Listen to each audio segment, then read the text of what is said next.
the night as our main event. But that is just at the end, and we've got a series of matchups ready for you this evening to go before that.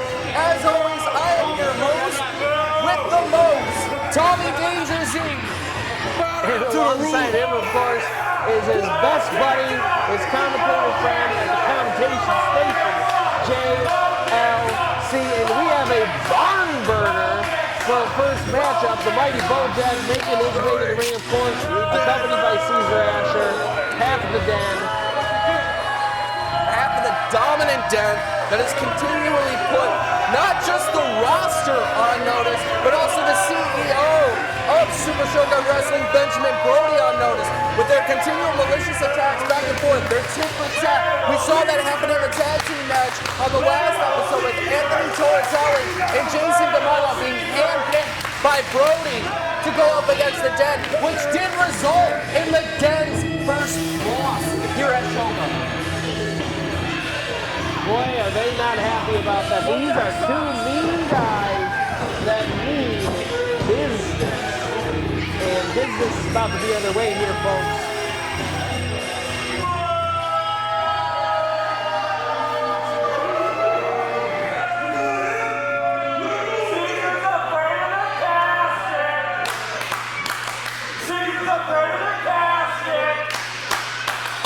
And you hear the crowd already chanting their dismay here for the Dead. Saying Caesar's going to go in the casket.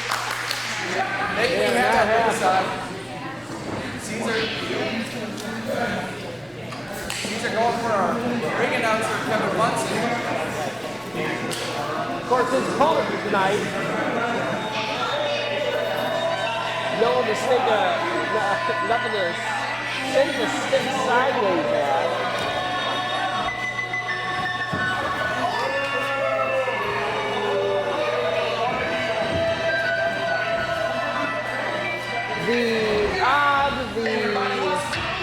Always gay Alexander S. Kirk.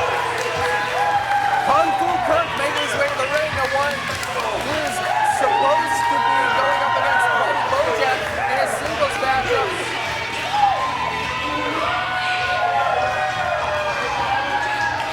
And there's the crowd absolutely behind Kirk. And I mean, he has really been putting on some great performances. He has been doing an absolutely incredible job, and their game is Kirk coming out against the mighty Bojack. Yeah, Kirk coming off an incredible performance on the last episode.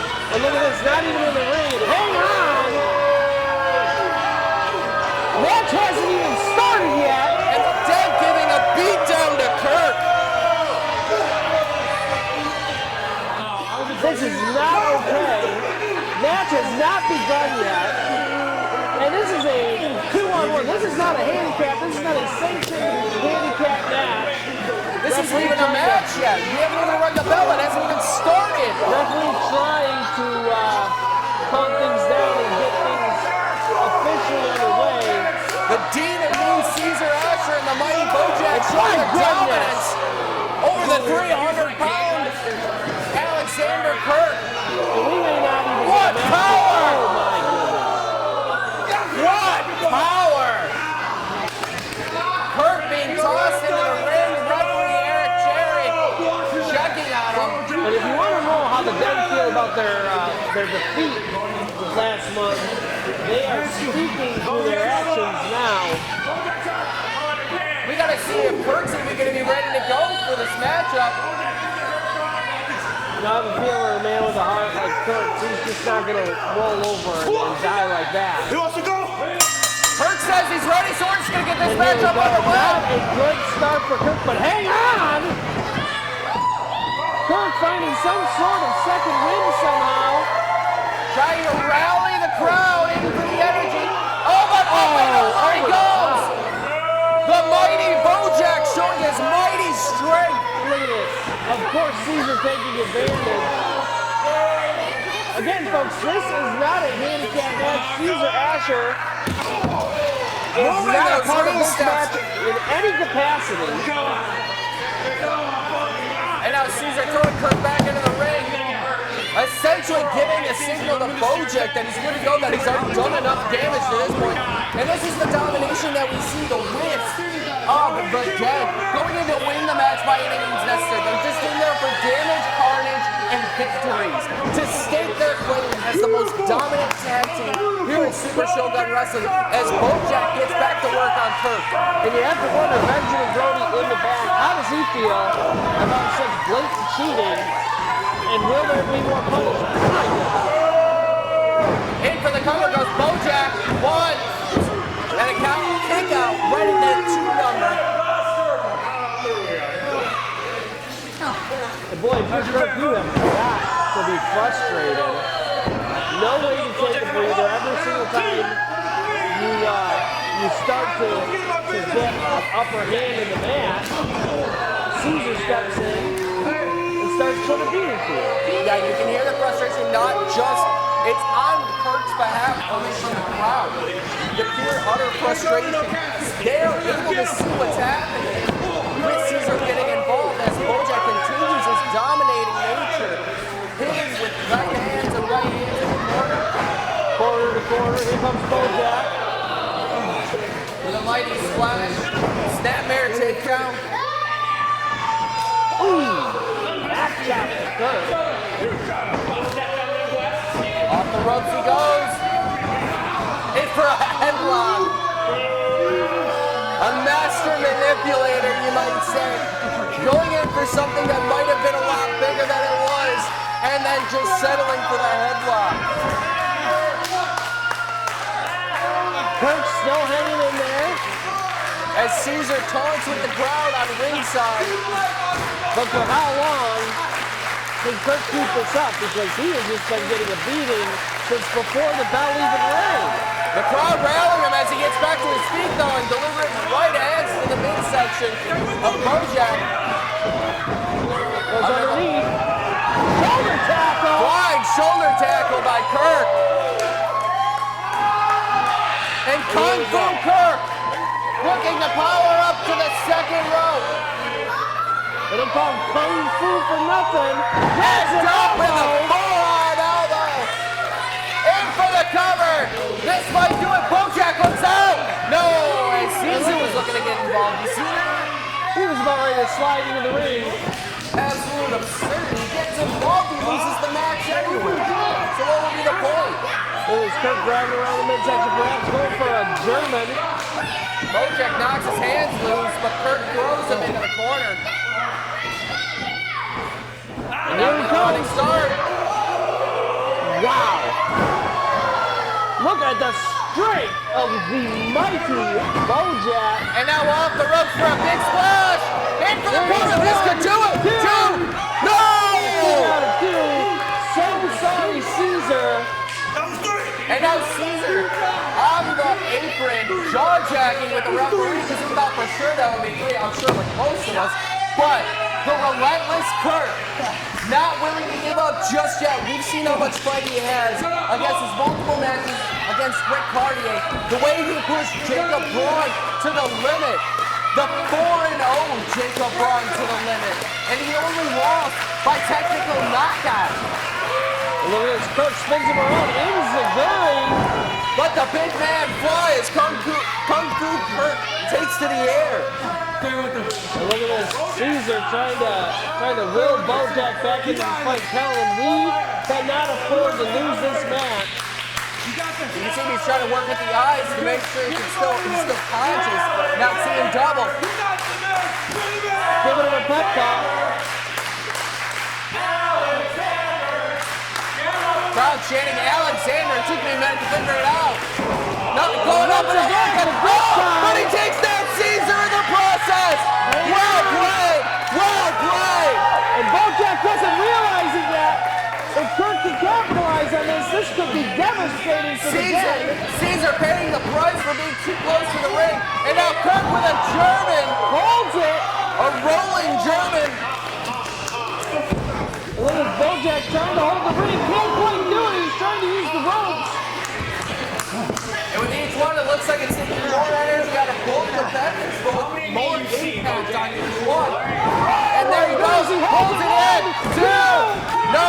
Kick out after tune. Tommy, I thought that was going to be it. It looked like it. Both guys looked out at that point after the third German. And look at this, Caesar, furious on the outside. Can't believe he slipped up enough to get taken down. And now Kirk firing up that roaring elbow. And look at this Bojack doing something with the referee. Oh, snap to the back of the head. Big Bo Stunner. Oh, no. Big Bo Stunner. That would be it. 1, 2, 3. And that is going to do it here, folks.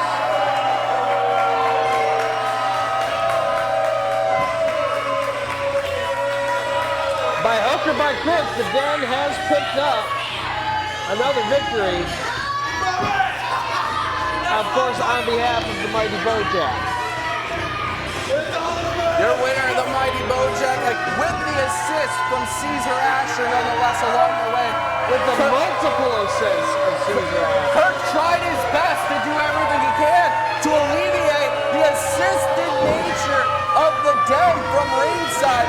But as one man, you can only do so much against a dominant force like the tag team the Den is.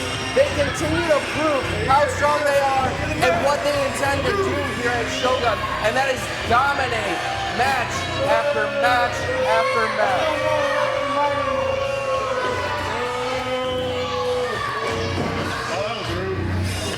What'd you think was gonna happen? And you can see Kirk in the middle of the ring feeling the effects as the Den makes their way back to the entrance. Yeah, you gotta give it up for Kirk. I mean, the guy has heart. He fought a really difficult match. He gave it his all, and that's really all you can expect from a warrior like Country Kirk. Yeah, it's an unfortunate loss to take in the record books. He now goes 1-3 here at Shogun. But man, each one's been a hard-fought victory or a hard-fought loss that he ended up taking. And that one win against Cardiac, it still puts him as a top contender here at Shogun as he makes his way back to his feet.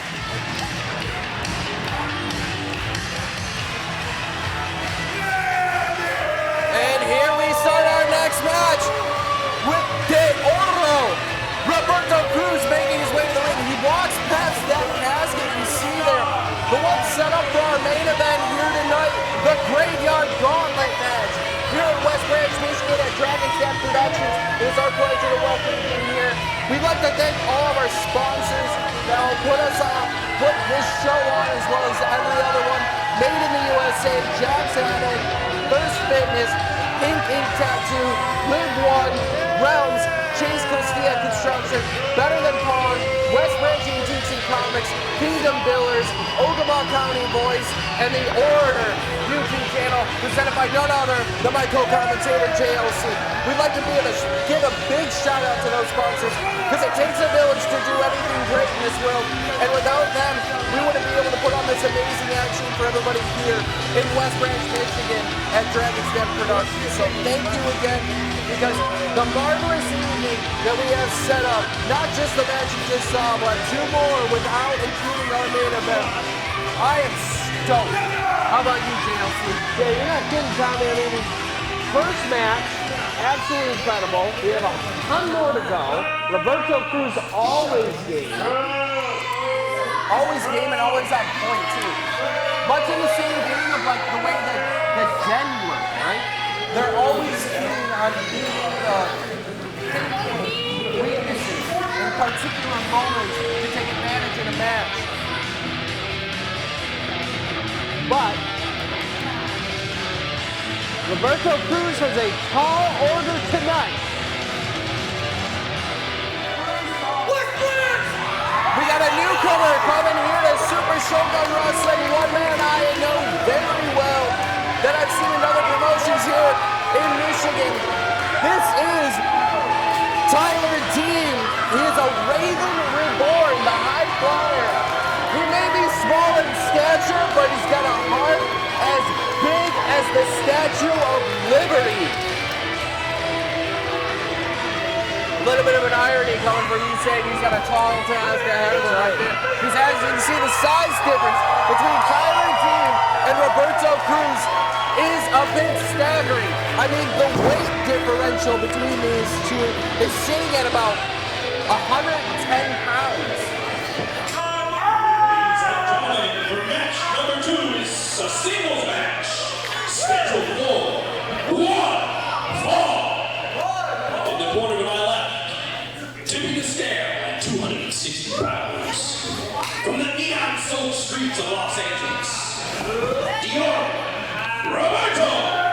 No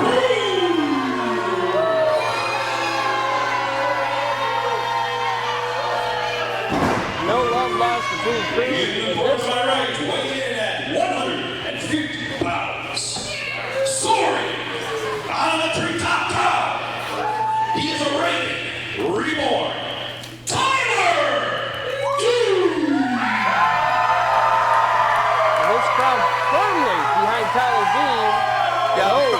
A first ring entry call from Big Money Munson to the newcomer Tyler Dean here at Super Shogun Wrestling, taking a pivotal moment at Super Shogun to make his debut on this momentous occasion for our Spooky Showdown show here tonight.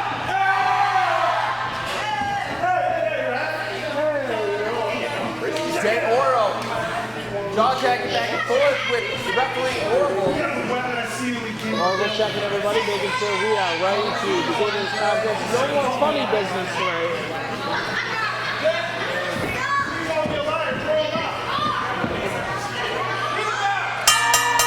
And we are officially underway.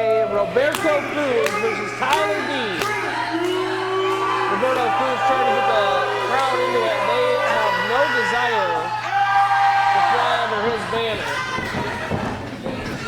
The fly under the wings of the rain, and Tyler Dean is looking to counter elbow top into a side headlock by Tyler Dean. But you see that weight and strength already playing a factor for the advantage of Roberto Cruz.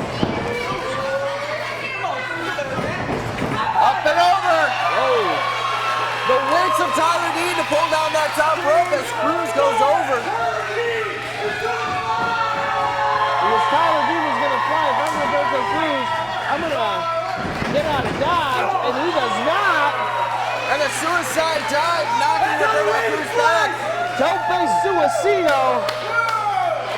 And the Raven Reborn in control of the veteran Roberto Cruz here.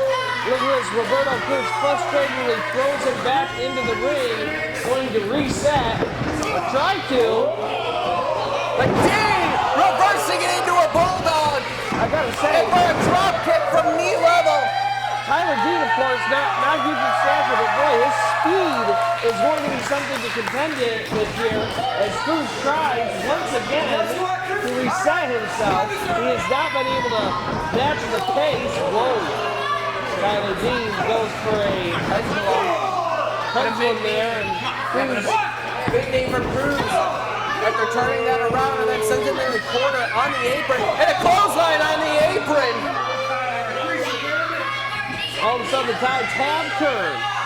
Roberto Cruz looking for his first victory here in Shogun Wrestling. Although he's continually put up good fights and into the cover. Kick out after two. Although he's put up a lot of really good fights in the past, he hasn't been able to pick up the W. Last loss coming from Mad Dog Warren, the hometown hero here at Shogun Wrestling. But with the advantage of taking out a newcomer like Tyler Dean, he does have that experience. He has the know-how and the wherewithal to be able to turn the tides in his favor. It's just a matter of whether he can't get too surprised by what Dean has to offer. That's true. Roberto Cruz, some would say it's like almost a home field advantage. He's used to the arena, he's used to this ring. Dean trying to go to the top and gets hung up in the tree of woe. Tree of woe right away. Cruz taking advantage. Drives an elbow straight to his heart. And now goes to the cover. 1, 2, and he grabs the rope. Tyler Dean spatially aware of his location. Not just spatially aware, Tommy, but man, what a conservation of energy there. Doesn't use all that energy to kick out and gets the exact same effect. That is a smart wrestler right there. Yeah, that's a veteran move. Drop toe hold. Roberto Cruz hung up on that second Once rope. more, Tyler Dean going for it. And he misses the pendulum again, now going to the top rope. Roberto Cruz didn't see it coming. Oh, and an atomic drop from the top into that ripcord clothesline. 1, 2, and a kick out after 2. It seems like Roberto Cruz, who's having some trouble early on, is now starting to understand Tyler Dean's game plan and is implementing a counter strategy. And this is what Cruz does so best. It's like a game of chess. He starts to read his opponent and adapt his game to it. Yeah, he goes in with strategy A, B, C, D, E, F. As soon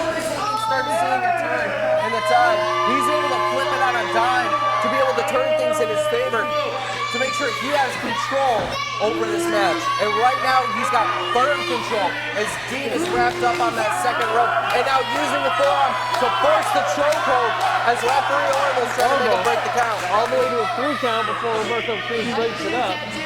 Yeah, me too.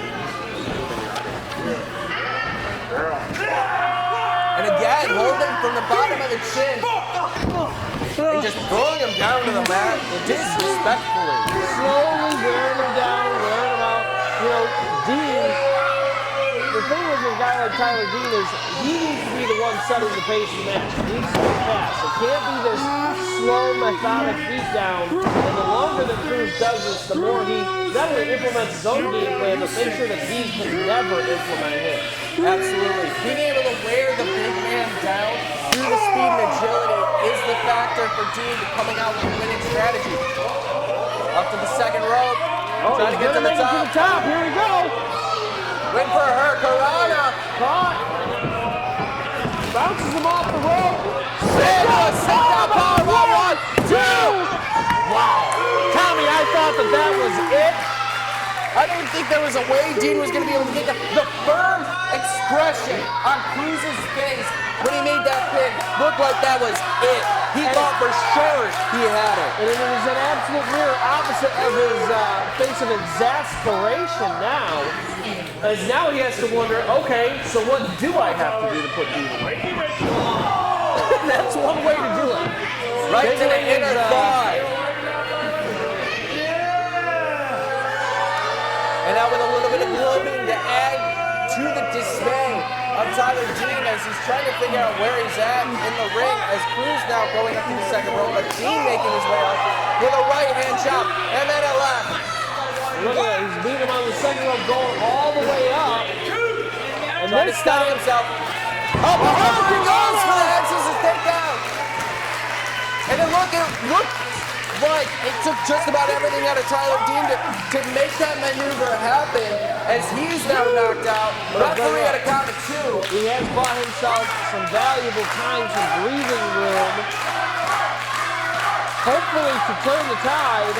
Both men now to their feet. Ducks the Clothesline. And again with the head scissors takedown. And all of a sudden, once again, things are starting to heat up. And there's the pendulum finally connecting. The pendulum by Tyler Dean finally connecting. And look at this once again. Looking to go to the top. The crow will fly. The raven will fly. Cruz ducks under it. Catches it. Eye rake. That was a rake to the eyes there, Tommy. Just trying to turn it over and make sure he has the upper hand. Oh, but turns it around into a small package. 2, 3. That is it. Oh my goodness, and a very frustrating Roberto Cruz. Very frustrating. Oh, wait.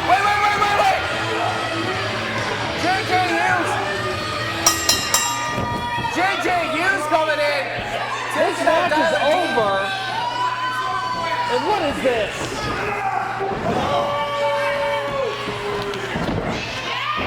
Big Rock Rider from JJ Hughes, the main attraction. I have no clue what's going on here. Hey, here's Red Tiger. Red Tiger coming out from the Where's ring. the ring? Nobody wants anything to do with the Red Tiger. Hughes coming in to assist Roberto Cruz with a little bit of a beatdown on Tyler Dean after he picks up the upset win in his debut match.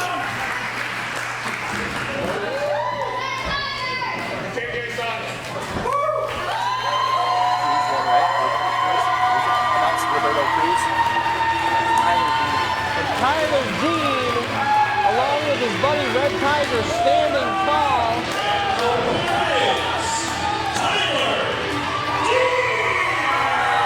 With a little bit of an assistance from Red Tiger here. After a beatdown to clear the ring out, Roberto Cruz and JJ Hughes, the main attraction, make their way to the back. But Tyler Dean showing some impressive work here and some skillful mastery with that small package to upset De Oro and Roberto Cruz. I'm not sure what JJ has against Tyler Dean, but we can definitely see how that's going to turn out later on as Our shows continue to move along. Look at a Ninja Turtle game of Sour Patch Kid. First they're sour, then they're sweet. But they're all Tyler D. That's right, baby.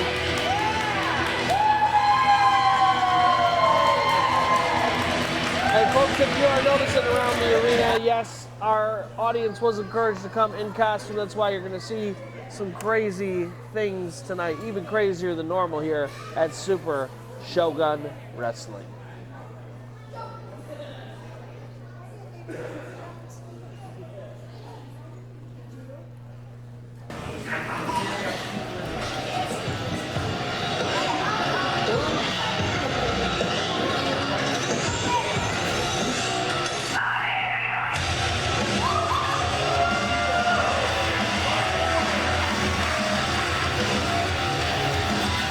As we start rolling into our third match for the evening, we are seeing someone we've seen before, tag teaming with someone we haven't. You see in front of you the Heavenly Dragon, Javen Myra in red, being accompanied by his tag team partner for the evening. He is Power Surge, looking to make a debut, much like Tyler Dean did, to show an impressive performance here tonight at Super Shogun Wrestling. We know what the Heavenly Dragon's capable of. We've seen him put on impressive performances already. So now we're tag teaming with someone who's taller than him. And look at those muscles. Man looks like he's here to fight. Yeah, I mean, obviously we haven't seen this team together, but they do look formidable.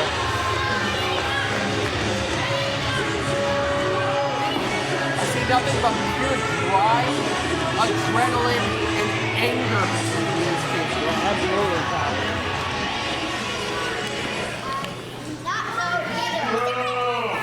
Let me tell you something. As far as opponents who pick him out of a hat, there are two people that I would not want to go up against, and that is unfortunately going to be their opponents tonight. Yeah, two that we've seen on multiple different areas in both singles competition and tag team competition. Two people that have shown the heart, grit, and determination to be able to go far here in Super Shogun Wrestling. We have Christian Cross and Mr. A-OK. And I think I see a third number out there. They're being accompanied by Christian's brother, Aiden Cross. Their numbers are growing. Their power is already staggering with the might that they have with A-OK and Christian Cross. But now with the addition of Aiden ringside, we'll have to see how that countermeasures to help tip things back in their favor. It might be not added edge. They might need to be able to imitate people like the Den, who we've seen beat them previously. Yeah, definitely have been defeated before, but in very hotly contested contests. I mean, these two, they are a fantastic team, a well-oiled machine. They know each other inside out. They've been tagging for a very long time together. And I have to assume all of those things will be advantages in their corner against Gauntlet. For our third match of the evening, we have a tag team match. In the corner, to my left, weighing in at 235 pounds, hailing from Schenectady, New York, the Heavenly Dragon, Javen Myra!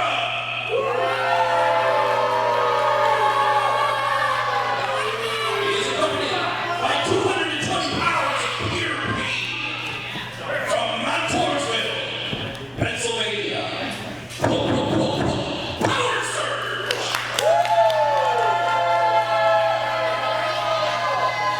Power Surge certainly a physical specimen to behold. High weight of 390 pounds from the back alleys of Greensboro, North Carolina, accompanied ringside by Aiden Cross. Corrupt Christian Cross and his partner in the ring, Mr. A-OK! Fantastic introduction as always by Big Money Munson as we're looking to get our third match of this tag team contest underway. So much of the tag team match depends on who starts it. And it's looking like Power Surge is stepping out. Let the David Myra start on his side. Mr. A-OK gonna stay in the ring while Christian Cross comes outside. And we are underway. Let's go, AJ! AOK looking to size up this competition as Jamin Myra looking to sink his teeth into the competition. It just looks like a bodybuilder. Lovely Perugia. He's a mean dude. I did not want to cross him. But hey, I don't think he's going to be AOK. Solid double tie up. Jamin Myra gets into the headlock. Deep headlock as he wrenches tight. AOK back to one knee. AOK trying to fight out of the head. It's real trouble here. Almost breaks through, but Jamin Myra doubles down. Firm elbow strikes the midsection of Jamin Myra. Seems to be effective, and all of a sudden AOK has switched things around. Myra tried his best to break out of it. It looks like he's able to out-muscle AOK. Wrenching on the arm. My goodness. Vicious wrenching on that arm. Right, and you can see from the power of him. He's not just doing the maneuver to be able to do damage. He's really torquing on it to add the additional effect from his muscles. But AOK able to turn it around with a little bit of the quickness, the agility that we've seen from him prior. And that might be the strategy of overtaking the over-muscular Jamin Myra. Yeah, I mean, really, that's exactly what we're going to see. Is a very David versus Goliath type of match with AOK and Christian Cross trying to use speed, agility, and their power of teamwork, which they've been doing for a very long time, to try to combat the raw power and aggression of Power Surgeon Myra. Trying to get back to his feet. AOK still stuck in that headlock. Crowd trying to will him back into it. Wrenching the arm back out.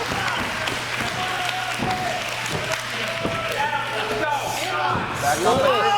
The Heavenly Dragon showing he knows his way around the ring. Very clever here. Gets him back into the headlock. Leg sweep in for the quick cover. Not even a 1 count, but psychologically getting the first pinfall does a lot of damage to your opponent. Especially someone with the ego like we've seen from Jamin Myra. But Myra tagging out, bringing in Power Surge. So our first look at Power Surge is going up against AOK right now. That's the strength to start things out. I'm AOK, not exactly where I want to be against that man. Now you can see he was trying to switch his legs around to get the leverage back out, but it ended up hurting him. As right now Power Surge in full control, but hang on now, AOK pushing back. Using that leverage as you were talking about, Tommy. Trying to calm him down, but no can't do. Damn, Power Surge, he's a big man. Wrenching that arm. The slow wear down that Myra and Power Surge are implementing is similar to what we were talking about with Roberto earlier. With that methodical pace, that slow chain wrestling that they're currently implementing to be able to wear down AOK, because we know he has energy for days and days, but we see him make a tag out to his partner Christian Cross right now. And a little bit of that teamwork. And for the first time, Christian Cross enters the fray, gets number. Only a 1 count, and see that's where some of the differences, some of the big differences we're going to see between the two. We don't know how much Power Surge and Jamin Myra put together. That's it exactly. Immediately when Cross got tagged in, they were already utilizing those 5 seconds of tag team work, using the chemistry between those two to be able to get the upper hand over Power Surge. Yeah, I mean, when you've been wrestling in tag team for as long as AOK and Christian Cross have, it's almost muscle memory. You don't even have to think about it, they just do. Yeah, and you can see that tag work right now as Cross holds down. Power Surge in for the covers, AOK. After the tag was made, AOK going straight in for that elbow drop. The referee Eric Sherry checking on Power Surge as AOK applies that headlock. Lewis using the air on the side the ref couldn't see to wrench him off. Whoa! That was a hip toss, but there was a lot of power behind it. That was all hip toss. I mean, that was a Power Surge and a hip toss. That was a Power Surge hip toss. And the tag is made. In comes Myra, aggressively pounding at the head of AOK. My goodness. Knocking AOK flat down onto the mat. Now once again applying a headlock. And man, you are right. They are slowly wearing down AOK. Christian Cross needs to get in there. AOK starting to fight out of it. Strong elbows to the midsection of Jacob Myra, but Myra having none of it. Beautiful back body drop. Up and down, he goes in for the cover. Kick out after 2. And look at this, Tommy. Right back into the headlock. Didn't work on you. Wearing him down, wearing him down. Slowly but surely, it's starting at 1 count, though we're at 2 counts. It's just a matter of time before that turns into a winning free fall. Right. Look at Christian Cross getting some advice from his brother Aiden. And Power Surge is once again tagged in. And now really working out with those shoulder blocks in the midsection of AOK. I'll tell you what, AOK is literally the last place on planet Earth he wants to be, in their corner, as they just ruthlessly and aggressively pound away at stomach, head, everywhere they can. But hang on just a moment.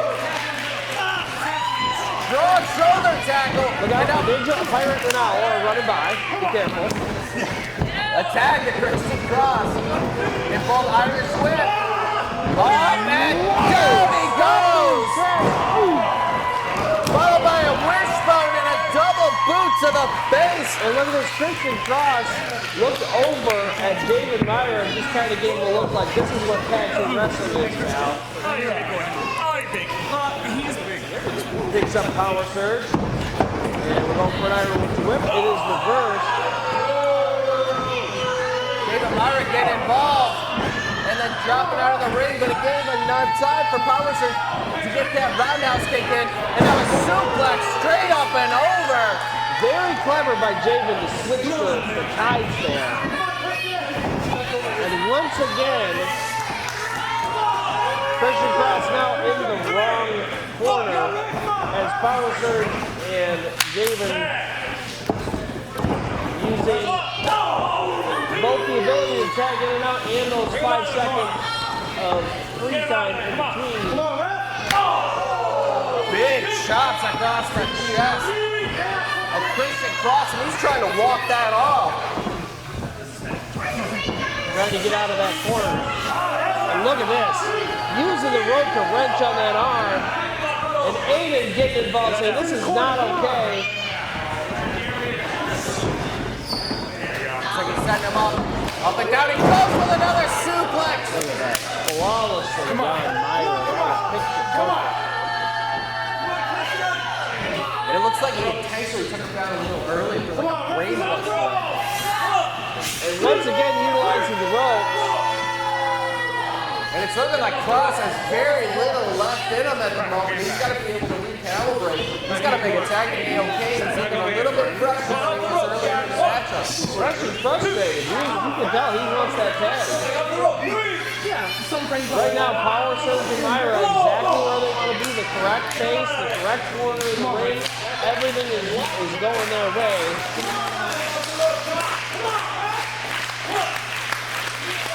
Oh, snapping and back. Unbelievable. And another tag. In comes Power Surge. And these guys are doing it exactly right. Frequent tags. Nobody's getting tired. Slow, methodical wear down. And boy, if I am AOK over in that corner, I am itching to get in there. And again, Tommy, bring him down early like a brain buster. And instead of going for the cover, Myra, no open hands there. Those were fists to the face. Oh, but hang on a second. Christian Cross trying to fight out of it. Trying to fight out of the corner. Slides between the legs. Oh, he almost makes it. He was a half a hand away. He's still so close. Pushes Myra off. Oh no, he has Power Surge. Here comes AOK. And all of a sudden, time. Closer to the corner. Here comes AOK for a body splash. Boom. a look. And Hang on, Power Surge. Power Surge getting involved to try to give the breather to Myra. It gets out before a disqualification. And makes the tag. Wow. That's smart maneuvering right there. Although not exactly legal per se, but I will say this. Your tag team partner's in trouble. You got to do what you can to save them and get things back to how they're supposed to be on your team. Absolutely. He did exactly that. It's hard to fault him. And Power Surge now with the clothesline to AOK. This has been a back and forth matter that I think is still tipping towards Power Surge and Jalen Myra, who have always been able to overcome the momentum that Cross and AOK are able to build for themselves. Yeah, I mean, I would say 90% of this match has been Power Surge and Jalen Myra, their pace, their speed, their method of attack. They've been very good at implementing their game plan. Strong forearm on Jalen Myra, and now this is one of the things that we've been seeing episode after episode of Super Shogun Wrestling. These debuting matchups with some of these new competitors coming in and making a real impact in a real show. Big DDT from Jalen Myra. My goodness. Vicious CDT. Mr. AOK. In for the cover. And another kick out, not ready to give up yet. And look at this, Aiden Cross almost in the ring trying to will AOK to kick out there. But the impressive performances of the debuting Tyler Dean getting the upset over Roberto Cruz, and now Power Surge working with Jalen Myra, the Heavenly Dragon, like they've been a tag team for years, taking down one of the top competitive tag teams we have on the roster, Christian Cross and Mr. AOK. Sit down jawbreaker, and once again AOK is trying desperately to get back into this match, and every single time he starts to fight his way, and then it is stunted. Going for a suplex here, he's blocked. Myers trying to get around with an Irish whip. Off the ropes. Spinebuster! In for the cover, too! No! My goodness. As the name implies, he did seem to bash up his spine quite a bit there. AOK is in real trouble if he does not make the tag soon. But to a certain extent, that almost looks like a desperation from Jalen Myra, as he's slow to get up. Yeah, I mean, this match has been going on for a minute. All parties involved are tired. There are no fresh competitors anymore. But Myra going up to the top rope. But hang on now. Aiden Cross holding on to Jalen Myra as AOK turns the tides. Oh, no. Looking for a superplex. Way up high. Up and down he goes. Oh, my goodness. And a round of applause from Aiden Cross at ringside here. If you have not been around wrestling a long time, you have to understand that the superplex is such a dangerous move. Nobody comes out of that move unscathed, okay? As hurt as Jalen Myra is, I promise you, AOK is going to be feeling that just as much tomorrow morning. But it has bought him a moment. Aiden Cross rallying the crowd here to try to make a tag. Christian Cross, Power Surge, both in. Big chop, right hand. Ducks the right hand. Cross like a fury. But hang on. Power Surge. My goodness. Aptly named. The fortitude. He's begging Cross to give him something. Flying shoulder tackle gets Power Surge onto the mat. In for the cover. Two. Take out at two. Christian Cross had to use his entire body like a missile to even take down Power Surge, but it was effective. Cross checking on AOK, asking if he was okay before he tagged him in as they're looking for a tag team maneuver here. Looking for that 3DT, but no, Jalen Myra coming in to block it out. And hang on. Oh, a turnaround, a countermeasure. Oh, no. Set up by AOK as Myra knocks out Power Surge. Jalen Myra, extremely frustrated, doesn't see the super kick coming, and all of a sudden, Mr. A-OK, Christian Cross are in a great place. Looking for the 3DT. Rolls up and through. Here it comes. Deadlift.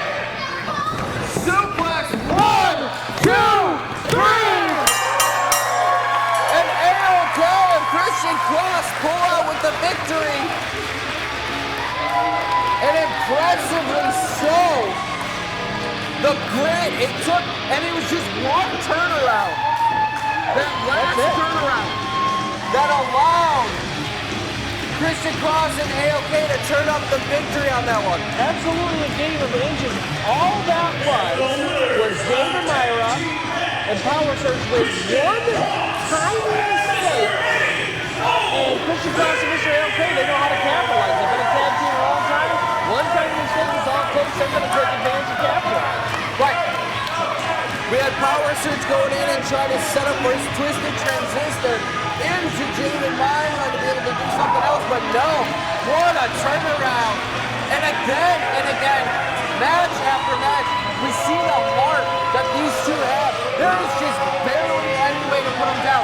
The only ones to be able to solve that mystery up to this point are the dead, but they're anomalies in their own right. As we saw Bojack picking up a win earlier tonight. Look at this. David Myra jaw tagging on the audience. He is not happy. But the Cross Brothers and A-OK in high spirits. What a debut. The Good Luck Charm, Aiden Cross at ringside. We see Christian, his brother, and Mr. A-OK pull up the victory. Impressive win here at Super Shogun Wrestling and Dragon's Den Productions in West Branch, Michigan. And look at that, they're checking out the casket. Which we have everyone, I'm sure. Yeah, we're setting that up for the main event later on this evening. All right, ladies and gentlemen, tonight we have the Grave Yard Gauntlet. No holds barred. Anything goes match. Here's how it's going to work. In order to eliminate your opponent, you must take your opponent, put him in the casket, and shut the lid. They're then eliminated from the match. A new opponent will enter the ring every 10 minutes. The winner will be the last man standing and will receive the trophy and be the first challenger to the winner of the annual Master of the Shogun tournament taking place in January. And now our first contestant.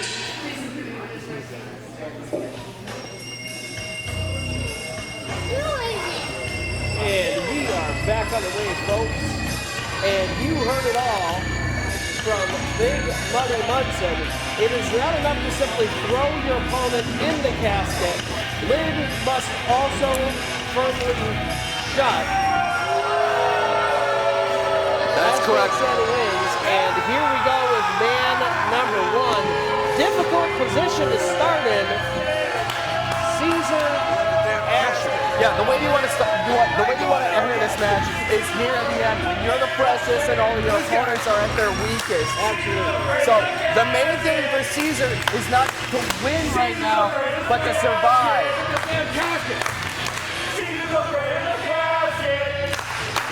And the crowd already cheering as Caesar's going in that casket. They made an allusion to it earlier. But now it might come to fruition if Caesar can't pull off the victory as he is the first competitor to enter the Graveyard Gauntlet. And I gotta say, he does uncharacteristically look a bit nervous. Yeah. And to clarify the rules again, no holds barred, anything goes. Elimination's only by putting your opponent in the coffin and closing the door. And every 10 minutes, we're gonna have a new opponent enter the ring, regardless of how many are still in the matchup. That's right, so if nobody gets eliminated, we could have 4, 5, 6 competitors all at once in the ring. Obviously, the goal is to put their opponent away as quickly as possible and then take a few minutes of rest before the next opponent comes out, but that obviously is easier said than done. Yeah, and the biggest thing to come out of this match, the biggest proprietary achievement is you are going to be getting the Graveyard Gauntlet trophy that we have sitting here at the commentation station But on top of that, you are also going to be getting the opportunity to be the first challenger to the winner of the annual Master of the Shogun tournament, which starts in January.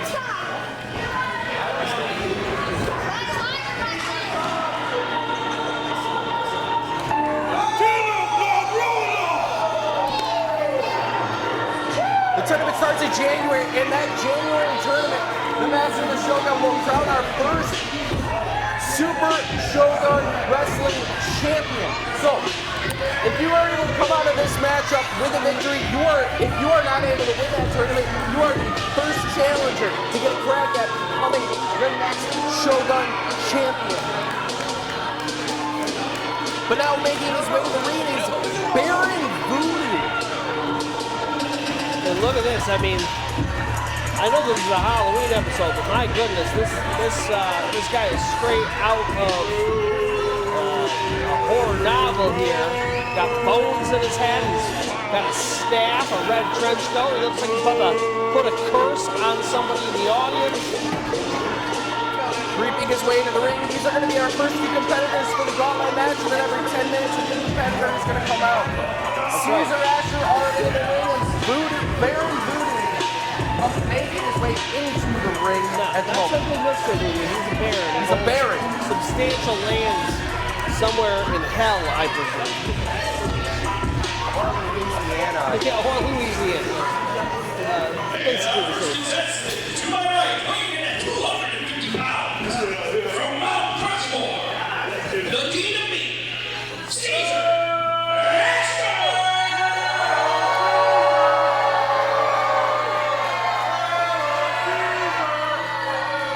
And in the corner to my left, with a weight of 200 souls, from parts unknown, Baron Voodoo. 200 souls. Will he add more tonight? Got the opportunity to become that Gauntlet match. And could Caesar be the first one added to his collection? I got you. I got distracted because I was looking over at the casket. And we've got a cleaner already trying to invite people in. It's gonna be you. In the back. And we are underway on this main event. The Graveyard Gauntlet match. Caesar Asher and Baron Voodoo sizing each other up at the moment. I gotta say, Caesar Asher is completely out of his element. He looks uncomfortable about the casket, uncomfortable about the Baron, and he wants something to do a test of strength. Instead, Baron Voodoo just breaks his finger. Strong right hand right to the again, this is no holds barred. Anything goes. The referee's in there just to make sure that the casket is closed. That's it. Big sidewalk slam right in the center of the ring. My goodness, vicious. Baron Voodoo showing his mark as he curses Caesar Asher down to the mat. Follows it up with a big splash in the corner and now an Irish whip. Oh! And my goodness, the mighty Bojack earlier picked up a victory. We would think Caesar Asher would be buoyed by that victory, but that is not the way this match has started. A massive splash in the middle of the ring, and unfortunately he can't cover him. This is not a 1, 2, 3 situation. He has got to get him all the way over to the casket. The lid will open. Obviously you have a sinister man over there getting ready to open the lid for anybody who wants to participate. He's got to shove him in and shut it. So Caesar right now can simply run away. And that was one smart thing by Caesar Asher. The intelligence factor that he has. When he rolled out of the ring, he rolled out onto the opposite side of the ring that the casket was. Because like I said earlier, he can't win the match right now, but he could definitely lose it. But now he's getting the upper hand on Baron Voodoo at ringside here. Slamming his head right off the apron, the hardest part of the ring. Again and again, and now all of a sudden Baron Voodoo giving him a taste of his own medicine. Baron's gone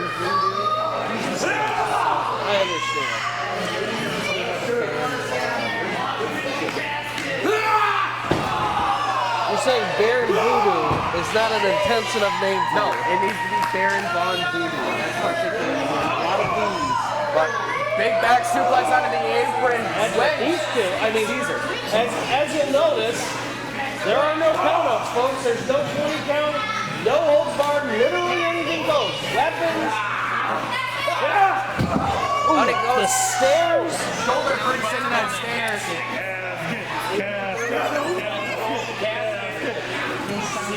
Baron Voodoo looking to show his dominance as they've been slowly making their way closer to that casket. That's right. If you're Caesar. Oh, and a chair! Right to the midsection of Voodoo. And here we go, folks. First weapon introduced. Steel chair. Ref comes over to try to keep things amicable, but there's not much he can do. And again, the irony, to the extent I'm pretty sure that was Benjamin Brody's posture that Caesar used, that we've seen frequently used between Brody and the Den. Pulls it in, and it looks like instinctually he went to maybe go for a cover and then realized that is useless here, and instead he starts dropping some elbows. But for the time being, they are back in the ring and away from the casket. Both opponents are safe. And look at this, Caesar pulling him by the hair. Looks like he may... Go ahead. Oh, he may be looking to bring him to the casket, but he's pausing for a moment. But another thing to keep in the back of both of these competitors' minds is in about 6 minutes, big leg drop right on the apron.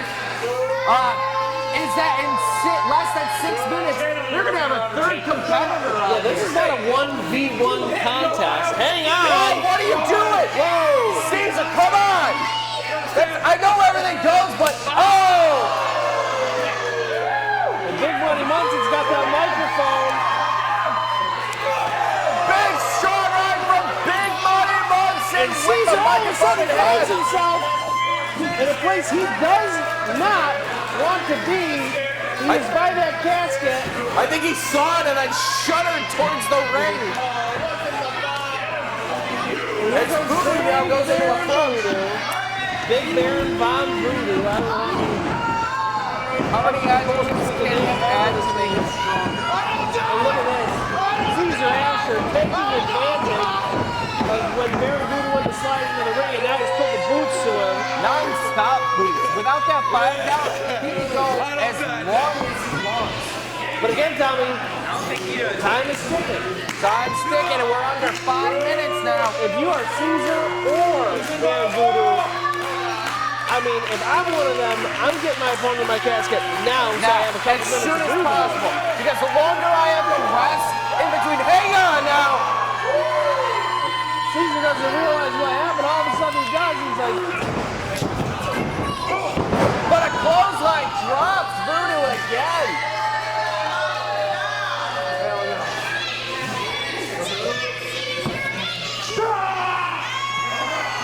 Baron Voodoo grabs him around the throat. Looking for a chokeslam. What a monstrous choke slam. And all of a sudden, Baron Voodoo has Caesar Asher exactly what he wants him. The B2Me has got to do something fast. The height that Voodoo got the big man Caesar up to. Incredible.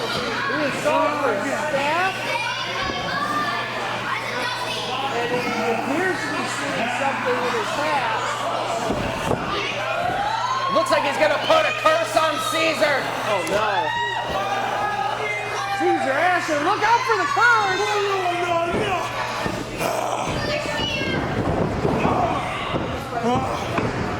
But Caesar now grabbing the staff. Up and over it goes right to the back. Referee Orville almost got in the way. And now Caesar's grabbing some of that magic dust. And right to the eyes, he throws it. And oh no, all of a sudden Baron Voodoo in some serious trouble. Caesar picks up his staff again. And again, folks, perfectly legal. He can do whatever he wants with that staff. And he is using it to punish its master. Whatever domain Baron Voodoo has control of, it is not in that ring right now because Caesar Asher in full control. This is the kind of match that you're able to see Caesar go to his true brutality. that we see match in and match out when he gets to eliminate someone. But hang on! Voodoo turning it around! Back and down he goes!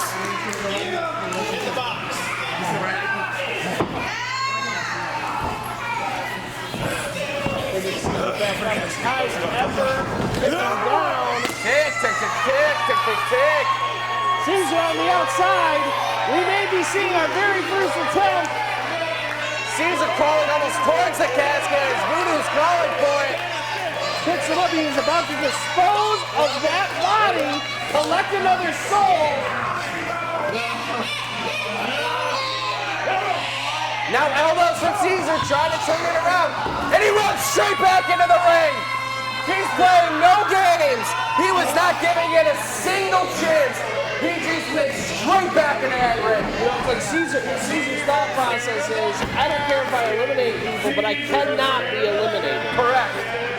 He's playing it the smart way. Again, like I said, he can lose this match now. Trying to call for a break, trying to call for timeout. The problem, Tommy, is things are about to get a lot more difficult for Caesar Asher. Right. If he can't handle it now, what's going to happen with 1 or 2 or 3 more competitors coming to the ring? But to a similar extent, you know, if it happens to be someone you can align yourself with, a temporary alliance could help shift things back in his favor. And that's something we see a lot in these types of matches. Absolutely. Or when two opponents are beating the living hell out of each other, you just go high and take yourself free. Right. If you're not the star of attention, then just stick to your own word. The real problem here, Tommy, is that both Caesar and Barry Voodoo are already relatively tired, and the men who are about to come down that ramp are fresh. They're ready. Completely fresh. So it's going to be a problem once the first one comes in. And they better be thinking, I'm not the guy I hope they attack. Absolutely. Because if I'm in their crosshairs, it's going to be a problem. Yeah, I mean, I have to think strategy. Brand new guy comes down to the ring, eliminate both of these guys as fast as you can, get a 6, 7, 8-minute breather. Orville helping out. Wait, hang on. Up and down he goes. My goodness gracious. Our third contestant in the ring.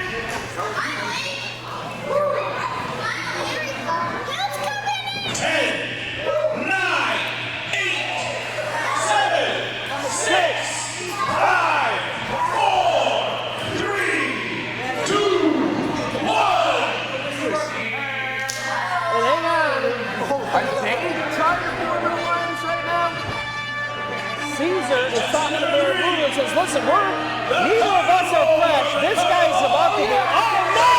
Oh, they're going to need to combine their forces for this one. Jacob Braun is now in the ring. And he looks fired up and ready to go. A boot to both opponents. Scoops him up. Slams him down.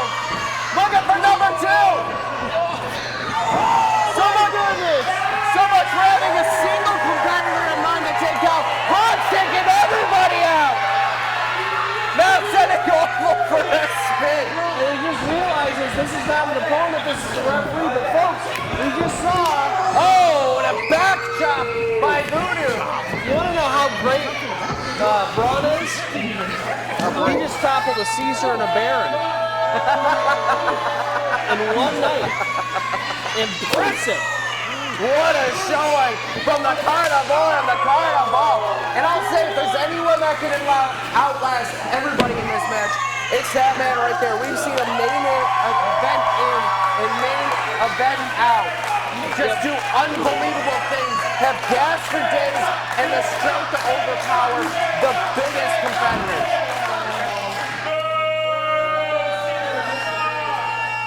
Yeah, 4-0, Jacob Braun is probably the odds-on favorite to win this match, despite the fact that he is out quite early in the drawings, but wasting no time getting Caesar over to the coffin.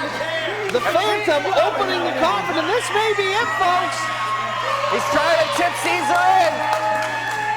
And this is the problem, folks. This is exactly why you want to try to keep it as 1v1 as you can, because that could have been the end Right there, he could have bought himself a break, but instead, Baron Voodoo comes over, destroys everything, and now Jacob Braun is in the coil of getting tired himself. And lifting him up and slamming him right down on the apron again.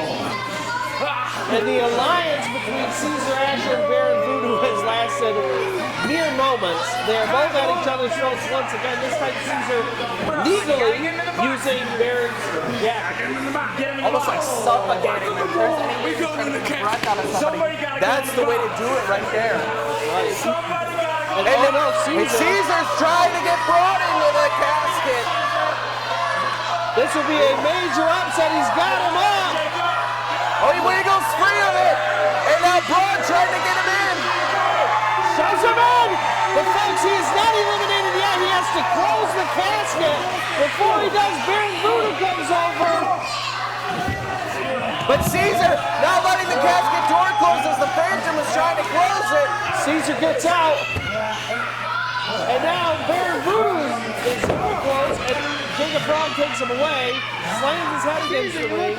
At this point, it seems like Braun might just take them both out and buy himself some time.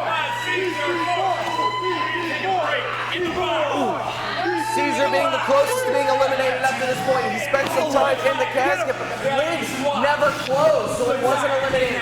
And now Baron Voodoo again and Caesar working together a little bit.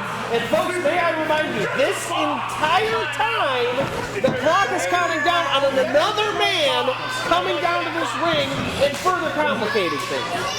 Looking for a double suplex here. Up and over he goes! I'll tell you what, Braun would appreciate it if he was not the man that just got slammed. That's absolutely true. I mean, it's probably a really photo one because it's great. I think Braun would appreciate that, but man, the receiving end of that, not desirable by anybody. And now again, the tag team work. Irish whip. Just flattening Braun. Yeah, you do. Just strong arming him. And once again, Caesar and Voodoo working together. Voodoo is maybe communicating some sort of elbow drop. I think it's just communicating through grunts. He only speaks for Caesar going up. Braun is in serious trouble here. He's got him up for one. Let's see a scoop slide, but now he turns it around. Voodoo gets knocked into Caesar. And look at the Braun Bojack! And Caesar trying to get to the top. But Braun cutting him off. Wait a second. No Look at the way. Braun Bojack! Second Braun Bojack! My goodness. Death and destruction all over this ring. All over the arena. Baron Voodoo on the side of the ring right now, knocked out. Caesar and Braun in the middle of the ring, knocked out. And ladies and gentlemen, we're under 5 minutes to go until the fourth competitor enters this matchup. That's right. The Phantom waiting by the casket, just waiting for a victim.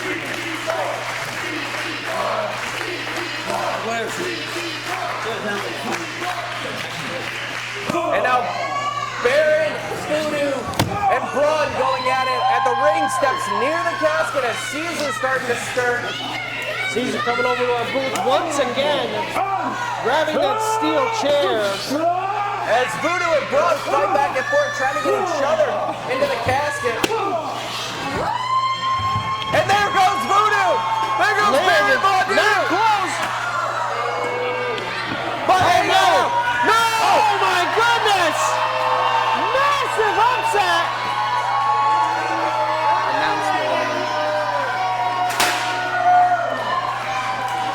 eliminated from the match.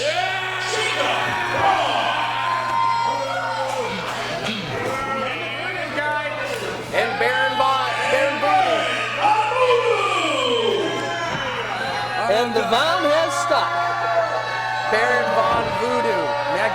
My goodness, if you're Caesar Asher, you just breathed your biggest sigh of relief maybe in your entire life. He's built himself some time to breathe And that's going to be fantastic. Not only has he built himself some time to breathe, but what I would consider perhaps his biggest competition in Jacob Braun is eliminated early on, folks. This is vital time. I mean, to a certain extent, I kind of wish we could help speed up the endeavor. But Caesar, he's built himself some time to get that breather in. And the Phantom has taken the two victims to the back. They will be deposited. Caesar has bought himself some time to breathe. But folks, it's incredible that Braun got eliminated like that. What an upset, nonetheless.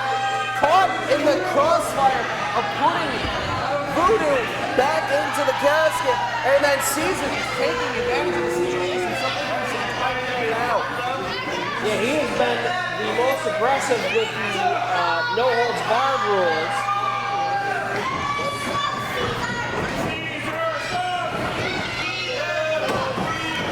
And now he's warming himself back up, ready for round 2. 10, 9, and here we go. The countdown for our fourth competitor. 2, 1, and welcome to the ring, the WrestleCat, Red Tiger! Back to a singles match. We've got a fresh WrestleCat making his way to the ring to take on who has survived 2 competitors already, Caesar Asher. The Dynamite staring down his next competitor. And folks, hang on to your hat. Business is about to pick up the WrestleCat making his way to the ring. This is actually pretty smart of him, too. He's making his way around the ring, taking his time to get in. Because, like we said, there's more competitors still to enter this matchup, but you don't know who it's going to be. So best bide your time as best you can. Be able to conserve the energy for the long haul. Well, boy, you can already tell Caesar Asher definitely winning, definitely the more weathered opponent right now. And Red Tiger as fresh as a baby kitten, fresh as can be. But ready to bear his fangs against the Dynamite. Collar elbow tie-up. Red Tiger turning it over into a real knee slot. And look at this, Caesar trying to break things up on the ropes, but folks, this is no holds barred. That's not going to break a hold. It's not going to break a hold, but if he's strong enough to hold onto the ropes, there's nothing Red Tiger can do. Fair enough. So they're stuck in that position, kind of forcing him to break it because he can't do anything else. Another collar and elbow tie-up. Dynamite got him in a headlock. How smart by Red Tiger. Kicking the back of the knee, forcing Caesar down, and using it to reverse. Yeah. Once again, Caesar goes to the ropes, ties himself up in the ropes. Now he's in a little bit of pain as Red Tiger is issuing the come on. And folks, I understand it's not exactly the manliest move. It's a bit cowardly to tie himself up in the ropes, but he has a long way to go. He has to do everything in his power, every tactic he can think of, to not only outlast the people, but also to try to stay as fresh as he can. Right there, it's a game against the clock.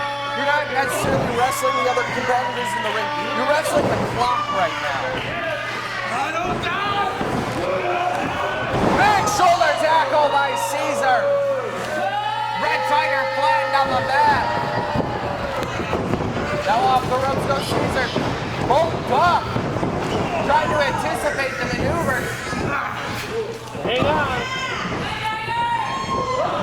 Big hip toss. The strong WrestleCat flipping over the 250-pound Caesar Asher and then flipping him into a scoop slam. Oh boy, Caesar's in real trouble now. Remember, folks, he has already been wrestling for the better part of almost 20 minutes. Crowd chanting one more time for another scoop slam, but I don't know how much more Caesar's going to be able to take. It looks like he can't even get up to his feet. Get up! Get up! looks like his leg is maybe getting out on him. And he's trying to just crawl his leg away. He's out on the apron now. And look at this. Red Tiger's tying him up back into the ropes. And then just manhandling him with forearms across the chest. Look at this. Caesar's trying to get away, doing everything he can to use the ropes, utilize anything. Rolling around. And oh my goodness, he has found himself in not a great position. Red Tiger is going up top. Very precarious. High risk maneuver. Headbutt straight to the back of the neck of Caesar.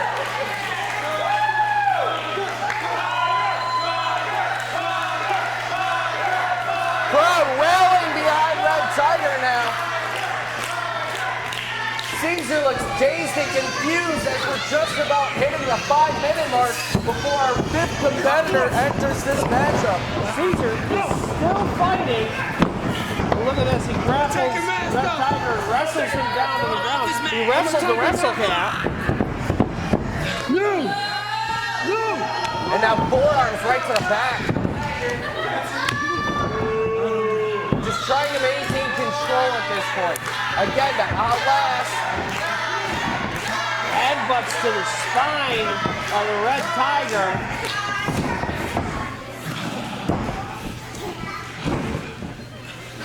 Now slowly off the ropes. Leg drop by Caesar.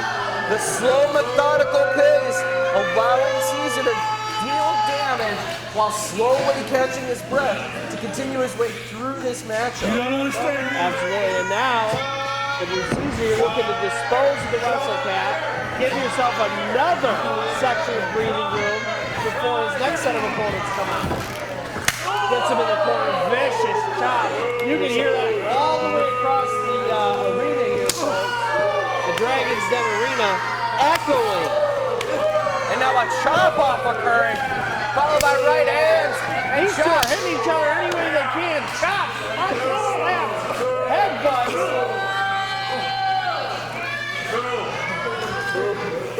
Both now just look winded. Irish whip into the corner. Red Tiger up and over. Caught by Caesar. Slowing him down with a power slam.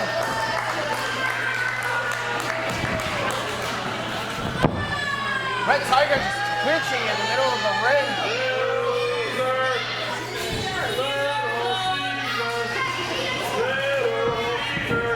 But it just did just enough.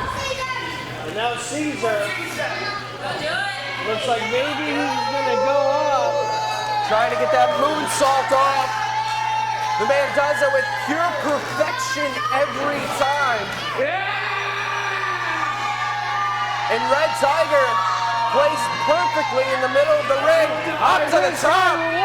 There he goes. No! No one home. Red Tiger was out only just in time.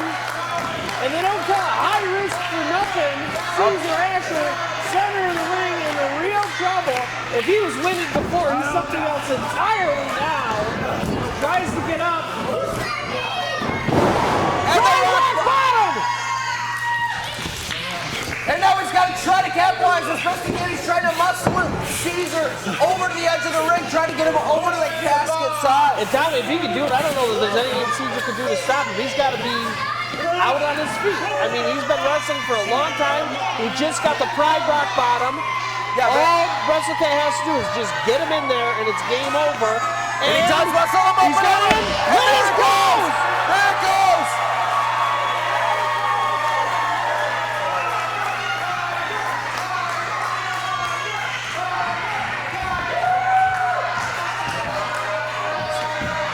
The Dean of Mean, Caesar Asher. Eliminated from the match, the Dean of Mean, Caesar Asher.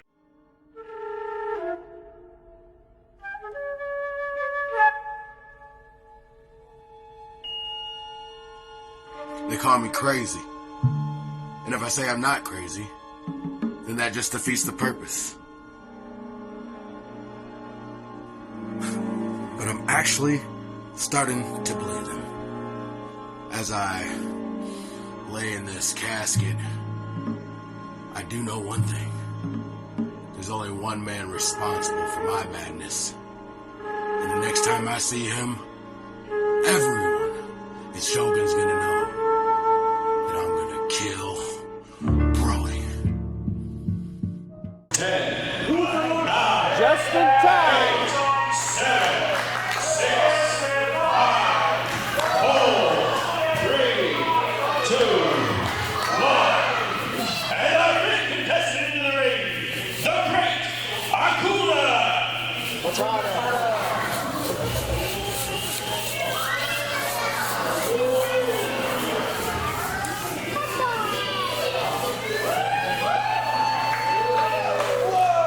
And here is the great Akuma. Of course, from the land of the rising sun, The mysterious forbidden warrior making his way to the ring as he's staring down Red Tiger.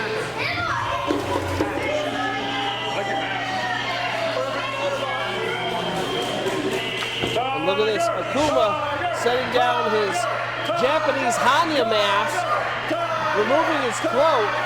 As he prepares to take on Red Tiger, he's trying to fire himself back up in the middle of the ring.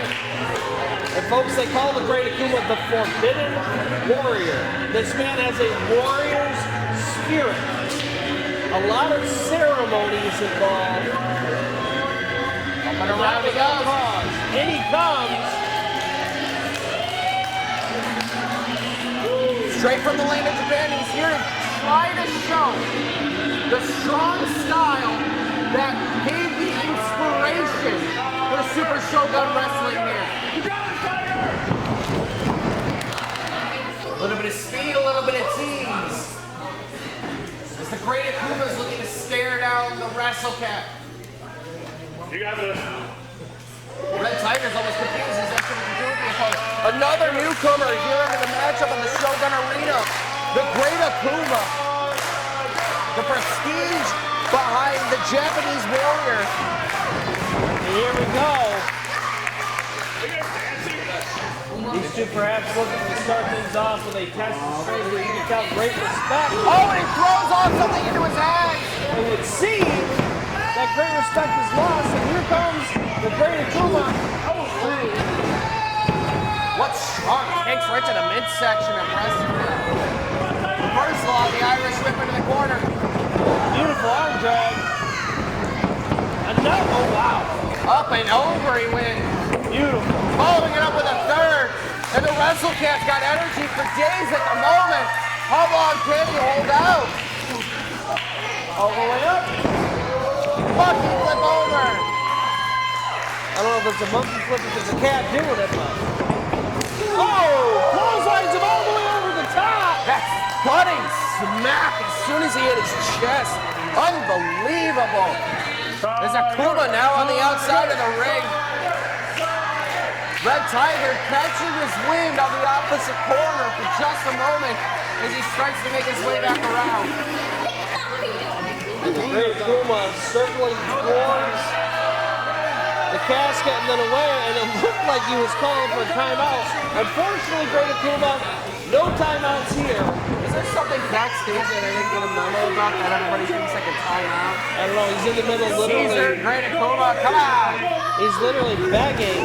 Oh, but now he enticed no. Red Tiger in, and just at the right moment, taking advantage. In a normal match, something like that may be cause for disqualification. Tonight, no disqualifications. And now he's putting the boots to the Red Tiger. Ooh, a rake to the back. Normally cats like it when you scratch their back. Not this time.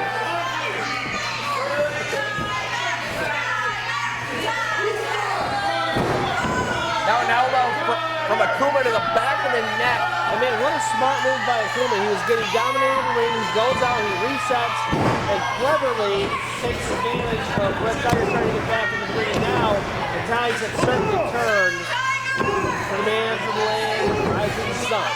That really goes to show the nature of the match and what you need to do and how how you need to approach it. If you're over-aggressive on what you're trying to do, if you're the enforcer, then it's going to catch up to you because you got one person sitting there trying to buy his time and waiting for the opportune moment to strike as opposed to trying to be over-aggressive. Akuma trying to go for a pin. No pin. You gotta put it in there. Akuma, that's his finisher, the pin. He thought it was going to be over.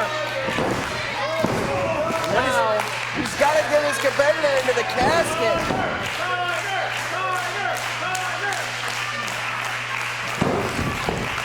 Boom right to the back of the head. He's got precision on his strikes. Absolutely. Reversal on the Irish whip. Beautiful. By Red Tiger.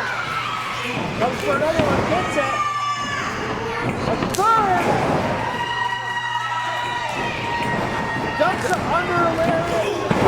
Spear! A lunging spear by the Wrestle Cat as he looks to lick, I lost it. Hey, Sorry. listen, he's a cat. He thought he was going to lick someone. Makes sense to me. But unfortunately, Kuma's not a saucer of milk. He's a competitor, and we are back in it, folks. I found my train of thought. He was trying to lick his chops and hunting his prey. There we go. I had it in there. I just couldn't figure it out. And once again, hits the pride rock bottom, rolls Akuma outside. And we may be looking, folks, at another elimination by Red Tiger. Both of these men struggling on the outside. The next opponent waiting in the wings.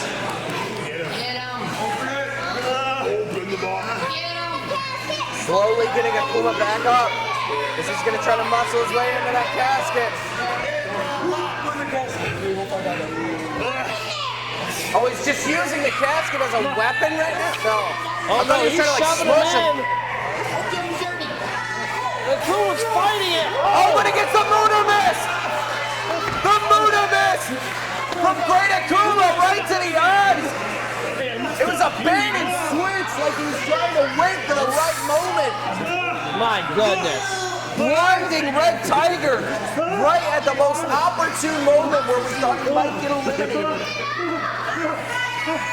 Cleverly done by the Great Akuma, and he has bought himself some time, but both of these opponents need to pick themselves up and they need to get their second win because we have more people coming out to fight. And under the 2-minute mark nonetheless. I can't help you out. I don't have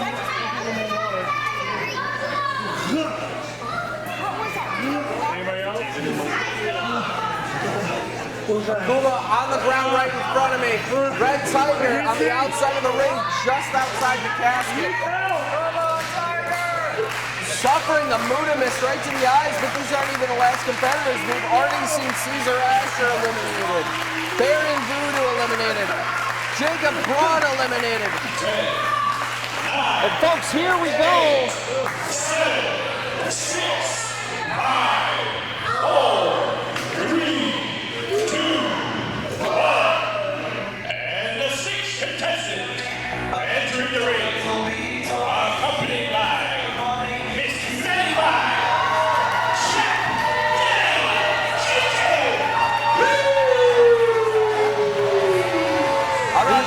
Irresistible one. That it's not something I want to see coming out as that last entrant into this matchup. As ridiculous as he is in both appearance and attitude, JJ Hughes is every bit as dangerous as a competitor gets. Clever, devious, lots of stamina. First getting some entertainment value to the crowd. I mean, he assesses the situation. He sees both of his opponents are down, extremely injured. He feels he's got a minute to play around, I guess. He's trying to make his own movie, his own documentary. The main attraction is here, the party right now. Right, but folks, this is at the runway to New York where he's used to. This is the wrestling match.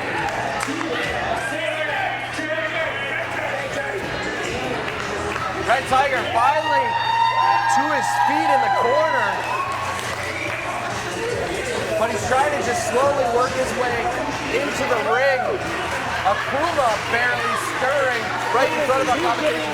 Something in the crowd, something in money. Oh, his chaps. Hold on. Time to reapply. He's got to apply his chaps to the course. Very disturbing. Hey, you always gotta stay moist. Stay moist. Stay moist, he said. Well, I think Akuma, it takes the idea of sometimes people think wrestling all over the place. Anybody want some tea? I'm a little uncomfortable. I'm now very uncomfortable. Great Akuma hits him with some mist and helps him stay warm. And once again, one move accomplished before he reapplies. And I'm trying to give the kiss to Orville, who makes his way out. The folks, like I said, as ridiculous as he is, as silly as this all is, JJ Hughes is a dangerous competitor. You do not want to take lightly. In some ways, I think he plays the ridiculous person because it's disarming to his opponents that don't take him serious. And now Akuma applauding here by our commentation station as JJ Hughes is putting a hurt on Red Tiger because now he understands the situation. With the focus not on him, the focus is now on Red Tiger versus JJ, so he can take his time to catch his breath to make his way towards the end of the match where he can pick up the scraps to finish the match. Absolutely. You want to fade away to the background, disappear, and then strike while the iron's hot. And that's chance of sexy JJ. Someone's got to think so, I guess. Off the ropes goes, boom, right to the face. Red Tiger in big trouble right now as a flying drop kick. Missile drop kick to the corner. Red Tiger is in real trouble, folks. And Akuma's loving watching the destruction happen in the ring right now. Red Tiger's kind of hung up on the ropes there, sort of in like an outside tree of woe. The iron tree of woe.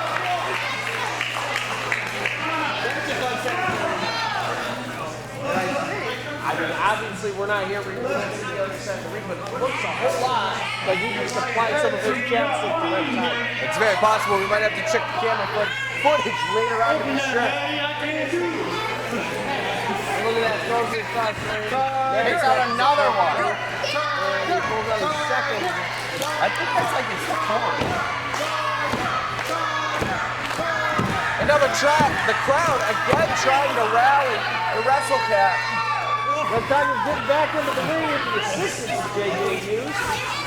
Up and over the ropes. And this is exactly what I was talking about, folks. Call him ridiculous all you want, but Red Tiger has not been able to get a move in edgewise since JJ Hughes stepped into the ring. I think someone just threw the chapstick back into the ring. As Hughes now setting up Fisherman suplex. Picture perfect. And again, the applause from Akuma over here at the commentation station. Circling around the ring. Always something to keep in mind is that she's out here and she is devious. She will do whatever it takes to help JJ win. Yeah, you can't take anything for granted in this situation where everybody can be involved in any way, shape, or form. Yeah, normally she has to kind of play boy and wait for the rest next, but she doesn't have to. No, she can get involved as much as she wants because there's no holds barred, no rules. Up to the top. Arm splash! Vicious! From the heavens! Goodness gracious! All 5 stars on that frog splash, folks. Nearly took out the lighting arrangement up above. What a perfect catch in the ringside. A lucky or potentially unlucky thing. You never apply yourself. It's time to put him to night-night. And here we go. JJ Hughes looking to seal the lid, proverbially and literally, on Red Tiger's chances of winning this match. Tiger. Fans still trying to get him into that. Still trying to get Red Tiger back into this match. But folks, this is not looking good. Akuma smartly on the other side of the ring, just avoiding this entire encounter. What a shot by JJ. More time, okay. Oh, and he gave a fan a kiss. Well, smooth. Someone's getting champed up by Champ Daddy. A double chop across the chest. And look at this. They open the casket. But wait a minute. Jared Warren is coming up. The Mad Dog. Oh, and he's got him in the Iron Claw. Oh, no. The Mad Dog of JJ in the Iron Claw. He popped out of the casket. And look at this. Folks, again, he's not even in this match, but this is perfectly legal. Nothing the ref can do about this. JJ Hughes trying to fight back, but Mad Dog Warren hits him with it. An incredible stunner. My goodness. Leapt off his feet. Nothing he JJ can do. Hughes. Hughes is out. Hughes is out. He's done. Look at him. He is out on his feet. And guys, you have to understand, JJ Hughes was seconds away from putting away Red Tiger. And now all of a sudden, a man who's not even in this match is about to eliminate him. If he doesn't fix something quick, and oh no, in he goes. There he goes in. Manny fine. Oh, he picks up Matty Fine. He gets Matty Fine in there and closes the casket.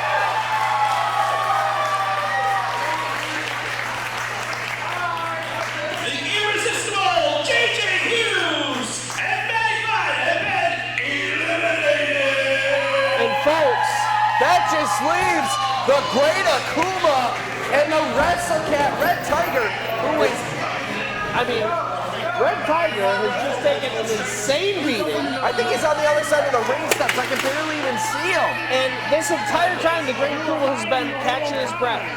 This is the end for the Red Tiger, But I believe. he does at least have a little bit of time before the coffin comes back out.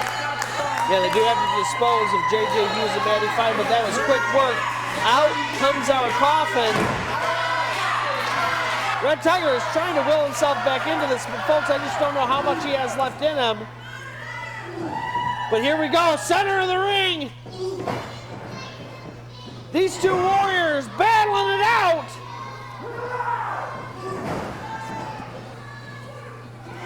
Strong forearms back and forth. I'm speechless at this right now. They are throwing their whole bodies into these shots. Whole body weight, everything. Incredible. But now both up to their feet. WrestleCat trying to get the advantage. Akuma blocks the Oh my clothesline. goodness, what a block. And now a right kick right to the midsection. Over and over as he's got it tied up.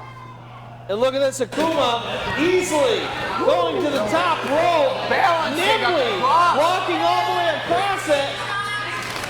Oh, brings a knee right across his face and follows him down with a leg drop.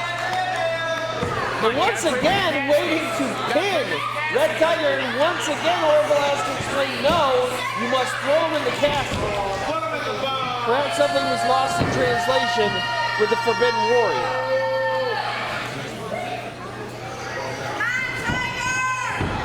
Now Akuma getting Red Tiger back up to his feet just to drop him with another elbow. But the amount of fight and grit in Red Tiger right now. He's been out there European uppercut. Goes for a boot. Akuma catches it. Another Again blocks it. Might be trying to do the same setup we just saw. Once again going up top. Red Tiger's in real trouble. WrestleCat turns it around. Oh my goodness.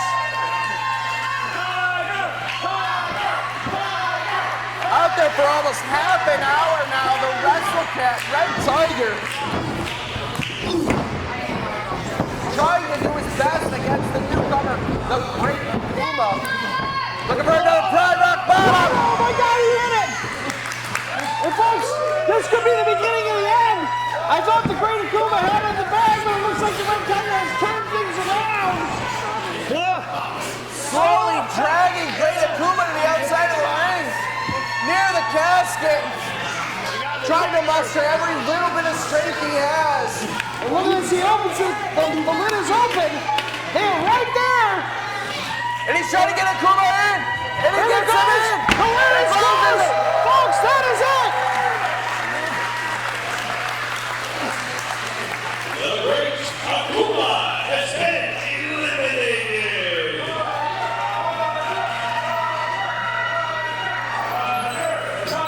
Woo. People are excited. Red Tiger has got to be beside himself excited to win this match. And it looks like he will not be celebrating alone. Tyler G coming out to give his thanks and appreciation as the WrestleCat helped him earlier in the evening with the brawl from JJ. Favor coming out to celebrate with his friend. And man, what a celebration. I mean, WrestleCat was so close to being eliminated. And the winner. Do your celebration, man. And special entrant number 7, Tyler D. And wait just a moment, folks. We had thought the WrestleCat had won this match with Tyler Dean as a special entrant. Oh, what a low blow! Oh my goodness. Red Tiger from Tyler D. Red Tiger comes out and helps him earlier. That's when he was in so real trouble. I'm not waiting for opportunities anymore. He got shot off the ropes like a rocket. Come on, Tiger. Let's see what you got. And look at this. Red Tiger has been through hell and back. Somehow manages to win this match. And now we have a special entrant in Tyler D. After the win he got over Roberto Cruz earlier in the evening, getting added into this match as a special entrant. No more gas. Where'd you go? And Tyler Dean up top. Big forearm the Bubba! Phenomenal forearm!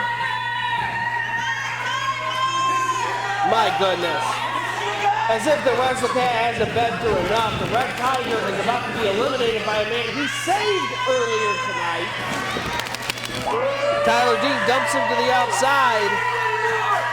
And goodness, it's like served up on a platter. Come here. Shake hands. Sign autographs. You want me to fly? He's asking the crowd if he wants to fly. They're The saying Raven no. Reborn Dean's time. showing his true colors here tonight, and they are black. As he turns against Red Tiger, who helped save him earlier this evening when JJ and Cruz were giving a beatdown on him. And WrestleCat has nothing left right now. He's been through hell and back already. Boo, you suck. Working his way through the great Akuma, through JJ Hughes, Caesar Asher. Oh, look at this. Hurricane Rana on the outside. WrestleCat. You guys think the apron is hard? That crowd on the outside of the ring is straight up tile on concrete. No padding him beneath the now. He's got a chair. Full back shot. The thud echoing through the corridors we have here at Dragon's Den Productions. And folks, the audience letting their thoughts be known they are not a fan of Tyler Dean and what he's doing right now. And Tyler sucks chants ringing through the arena. He's just trying to scrape up what little is left of the WrestleCat. And look at this, he's slowly, methodically making his way to the casket. And as he does, he's taking every opportunity to injure the WrestleCat. And here we go, folks. He wants to seize this opportunity to be the first challenger against our first ever Super Shogun champion, who will crown the Master of the Shogun tournament in January. Red Tigers. Go back. Oh, here we go now! The WrestleCat turns it around, slams it in! Slams it in! And we have a winner!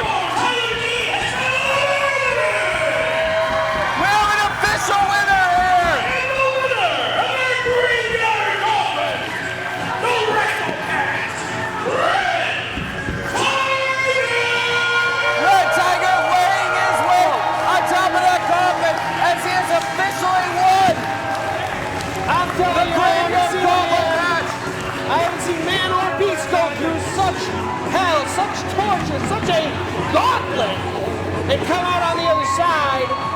Very impressive victory. And I'll tell you something right now, folks.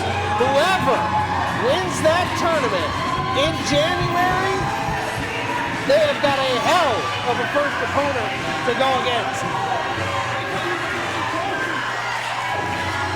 Red Tiger re-energized after the beating he took, going through Caesar Asher, Baron Voodoo, Jacob Brunt.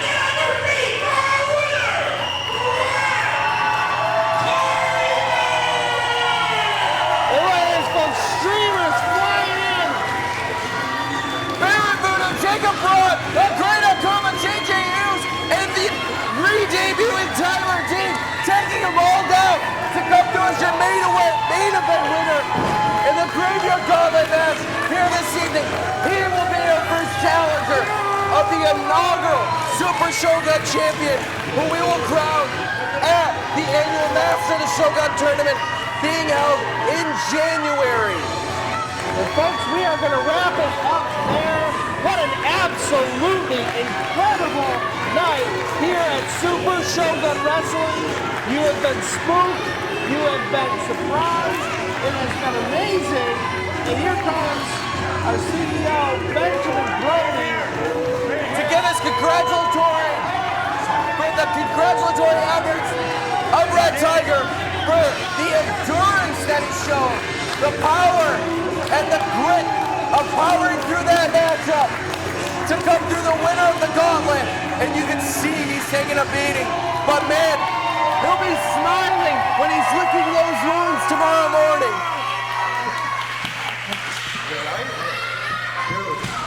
Hey, one more. Give it up for Red. And ladies and gentlemen, I'd like to thank you all for joining us here at Super Shogun Wrestling and Dragon Step Production. I am your MC for the evening. I am Tommy Danger Z. And alongside him is, of course, his partner, JLC. Thank you so much to Dragon Step Productions, all of our sponsors, all of our fans. Good night from us here at Super Shogun Wrestling. I'm on TV. Ha ha ha ha ha ha!